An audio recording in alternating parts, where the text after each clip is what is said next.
Shirley, good to see you. And I have a few questions that may seem light questions, but they are designed to dig a bit deeper and open the door for some thoughtful insights. Shirley, would you rather? And would you rather visit the Garden of Eden or visit the Promised Land, and why? I would rather visit the Garden of Eden, I think. I don't like the idea of wandering around for 40 years. But I think it would be absolutely marvellous to see the world when God had just created it in the Garden of Eden and when everything was perfect before Lucifer, or Satan as we call him now, had fallen and come to earth. And when God had just finished everything and made it absolutely beautiful, just before God took his day off, he rested for a day when he'd done it all, didn't he? I like gardening, and there's a point at which when things are growing and there's animals and things around and birds in the garden, it all looks perfect. And I think we get a tiny taste then of what the Garden of Eden might have been like. But things grow. So I think that's why God said to Adam that he could name the animals and everything. If he would leave those animals to help him look after the garden, can you imagine how enormous trees can get? He'd need a couple of elephants to pull the branches off, and he wouldn't have electricity, so he wouldn't be able to get his hedge cutter out. So he needs help with things. And I think that's all part of creation being perfect. So I think that would have been lovely to do that. Yeah, me too. I have to admit, I think I would have rather visited the Garden of Eden also. So, Shirley, would you rather face Goliath alone or wander in the desert for 40 years? Well, I think I'd rather face Goliath, because although that would be a battle, bit of a battle, I would know that God was with me, and it wouldn't be a long battle, and it would be against just the one person, and then it would be over. The slingshot, which David used, they still use them today in the Holy Land. And when I was visiting the tomb of Lazarus, there were some teenage boys outside messing around with these things, and they look like they're crocheted or knitted these days. I guess that would be the same in those days. They might have been made of leather, but a knitted kind of semicircular or oval piece of cloth, and then just some string or leather on the other side of it. And they get a stone from the gutter, and there's plenty of stones around in the desert, and put it in there, and then they spin it around. And the centrifugal force means that the stone doesn't fall out until you let go of it and throw it. And they can do an awful lot of damage. Yeah. I think I could be quite nifty with one of those things. I could see you being nifty with one of those, actually, Shirley. Shirley, what would you say to people who feel they fight what they call Goliaths in their own lives? Yes, nowadays they don't necessarily do it with a weapon that is something of physical force.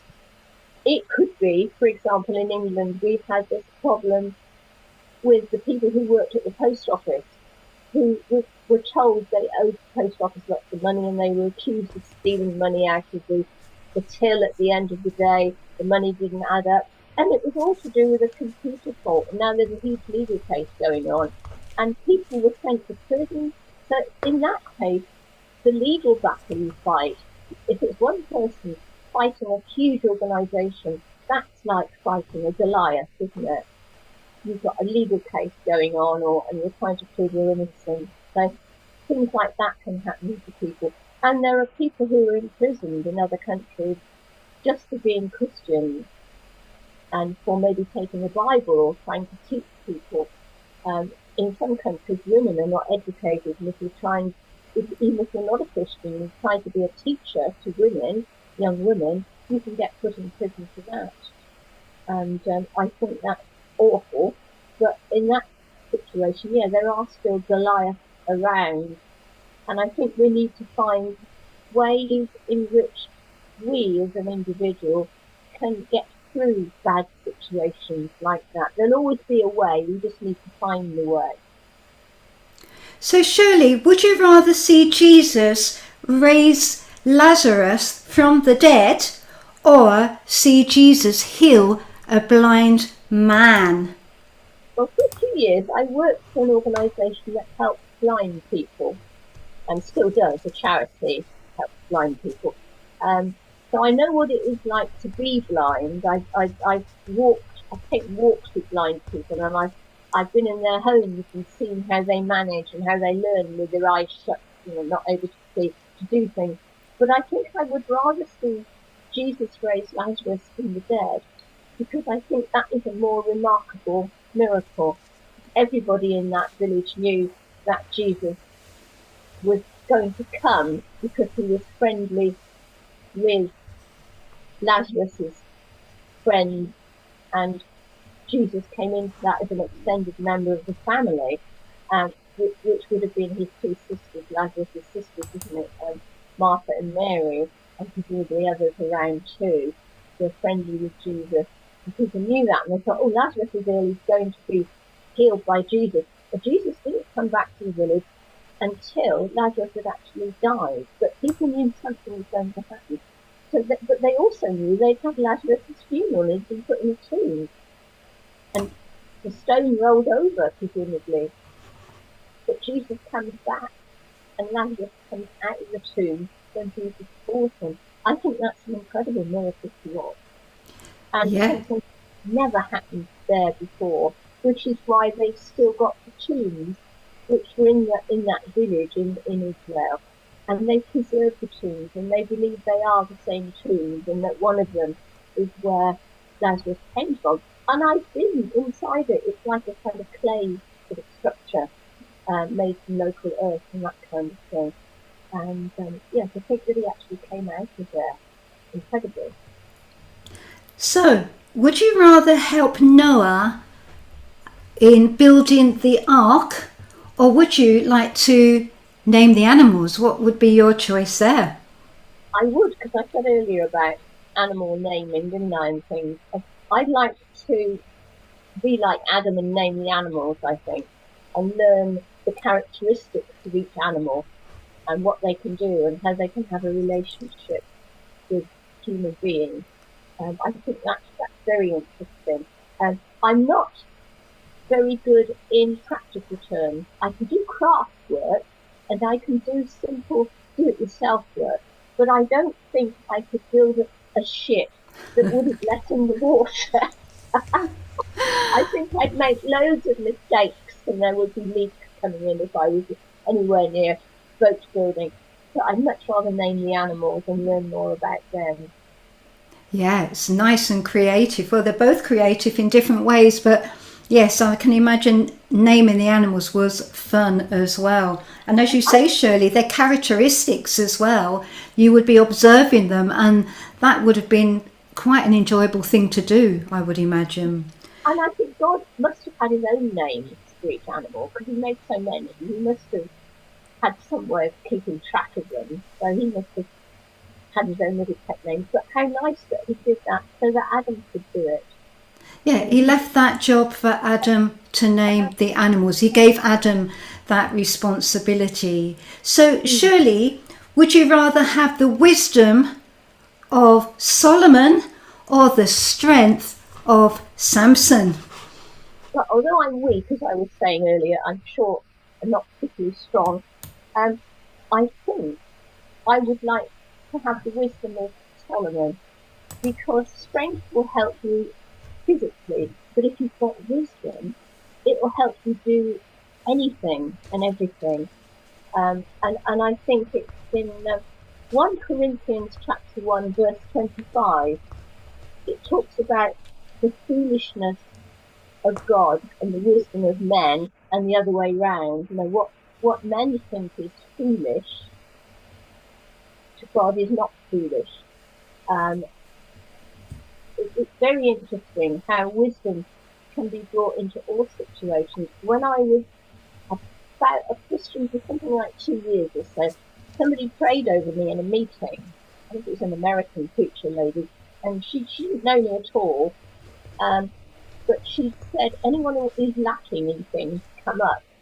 And I thought, well, I'm a new Christian. I don't know that much about anything. And I wasn't very old at the time. I was in my late teens. And she looked at me and she said, I'm going to pray for you to have wisdom. And I think she was right, actually. We all are born with a bit of common sense. We all have a bit of common sense, don't we? Whether we use it or not, it's up to us.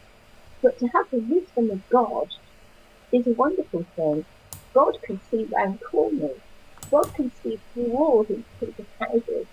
God knows what's going to happen in certain situations before we do, because he's kind of above it all, as well as being in it. He's omnipotent. That's a big word, isn't it? Omnipotent. But he's everywhere, all the time. So we can always call on him. And there's a lovely story. We were talking about King David facing Goliath. The sad thing about kings dying is the next person who comes along has got no one to ask. And David's son Solomon became the king after him, and he found exactly that. And I think God realised, and so if you look at 2 Chronicles chapter 1, there's a lovely passage there. 2 Chronicles 1 verses 7 to 12. God kind of thinks, oh, Solomon is now the king. I wonder if he needs any help. And it's like a fairy story where somebody comes along. He doesn't offer you 3 wishes. He offers Solomon one wish. What can I give you to help you in your new role as the king? And Solomon says, oh, make me wise. Give me some wisdom. I've got all these people to look after and countries to run. I don't know anything. And God says something very interesting at the end of the story. God says, since you've not asked for a long life or for riches, wealth, honour, all the things that we might think we might like, you know, he's not asked for beautiful houses, hundreds of wives, thousands of horses. God said, I will give you wisdom and knowledge so that you can govern the people, and I'll give you a long life. So wisdom and knowledge will be given to you, but because you didn't ask for them, I will also give you wealth, riches and honour, such as no king who's ever before you had, and nobody after you will have either. Is that lovely? And he did. He had thousands of horses, King Solomon. All the girls wanted to marry him, and he had quite a lot of wives by the end of his life. There's a hill in Israel called the Hill of Dishonour, because Solomon had so many wives. They put them all on this hill to live. His harem was so big, and he took wives from other lands, which is another story. He can always do what God wanted him to do. But yeah, God gave him wisdom, and I think we all need that. And I think as well, in this day and age, with so many troubles in the world, if we have wisdom in our own lives, it can give us things like travelling mercy. You know, as you leave the front door, what are you going to be looking for? Are you walking? Are you driving? Are you going on the bus? What are you going to be doing? And I think we need to link wisdom, the wisdom of God, in with our prayers. And in times of difficulty, like when we're facing a Goliath, we can remember those times and think, God loves me. He helped me before, and he'll help me again. Yes, I think that's a good place to finish there, Shirley. And I think it's good that the Lord gives us guidance and we can ask for wisdom. And there's a lovely cat there. The Lord bless you. Thank you, Shirley. Thank you, Jeannie.